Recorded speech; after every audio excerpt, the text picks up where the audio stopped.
Ding. Yen to Arya Dursasana maju mesti ya kalah. Penontone wis padha apal. Arep Dursasana sumbar. Arep ketoke mono sekti jejogedan kaya ambu-ambu dhewe. Tekan mangsane Dursasana ya mundur. Dursasana kaya aku Kurawa. Ora pantes kon maju rang pantese mangan enak.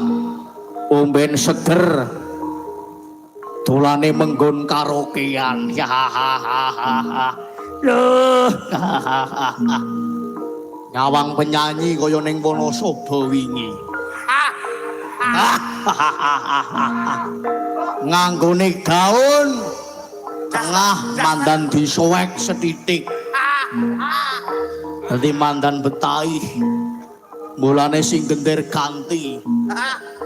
Sing nyiter ya ganti ora kuat. Nganti keneng embeyen barang.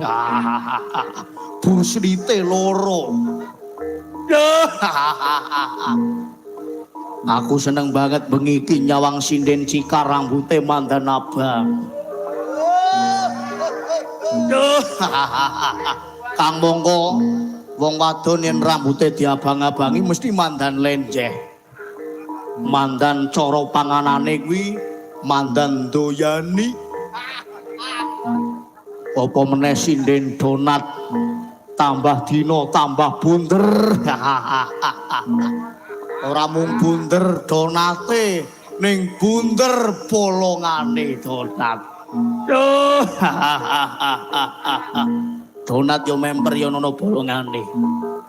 Maju perang aku. Sindenku bengi iki ayu-ayu. Meh 30% ganti. Ben aku dhewe ora mblenger. Yen ora ganti aku mblenger. Ngawang ajeg ora ajeg. Wong darane ora iso mbayar liyane.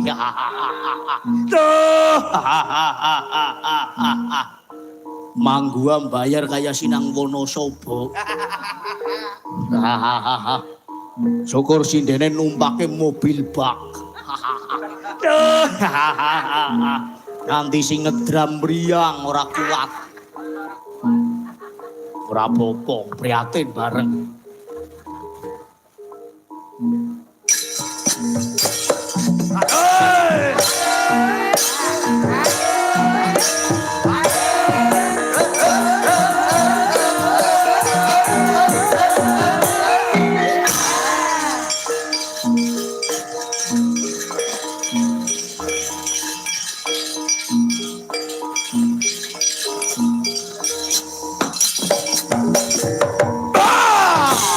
Iki bocahe.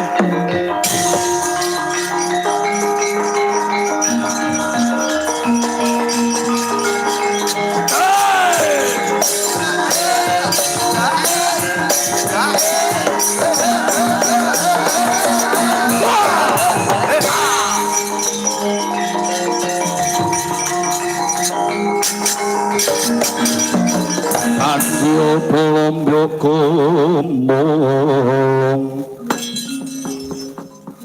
mangung siring sapa Kurawa kamba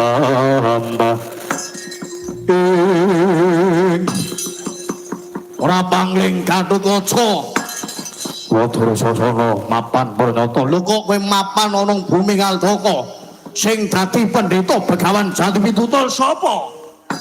Ora perlu ngerti yen pancen perlu ngerti ayo tanding ana Gatotkaca welah dalah sugih kendel bondowani.